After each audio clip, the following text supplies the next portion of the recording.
Hi friends, Umamaheswaram దగ్గర పాపనాశనానికి దారి అండి.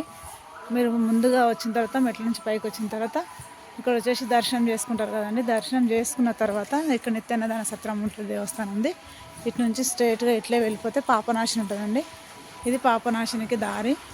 మీరు ఎవరైనా వచ్చినప్పుడు రావాలనుకున్నప్పుడు చూడండి ఫ్రెండ్స్, ఇలా వెళ్తుంటే దారి మొత్తం ఇలా ఉంటుంది.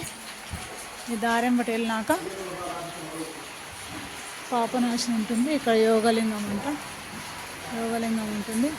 గౌరీ దార ఇక్కడ చూడండి ఫ్రెండ్స్, ఇక్కడ వచ్చేసి గౌరీ దార అంట ఫ్రెండ్స్. ఇది గౌరీ దార నుంచి ఇక్కడ యోగలింగం. ఇక్కడ వాటర్ దుంకుతూనే ఉంటుంది ఫ్రెండ్స్. ఎప్పుడు ఇలా కనిపిస్తుందా అండి? వాటర్ వచ్చేసి ఎప్పుడు 24 గంటలు ఎప్పుడు దూకుతూనే ఉంటుంది వాటరు. చూడండి ఫ్రెండ్స్, యోగలింగం దగ్గర పాపనాశనం వీడియో మళ్ళీ ఒకటి చేస్తానండి. యోగలింగాన్ని దర్శనం చేసుకోండి ఫ్రెండ్స్. పాపనాశనం చేస్తాను, దమ్మొస్తుంది నడుస్తుంటే.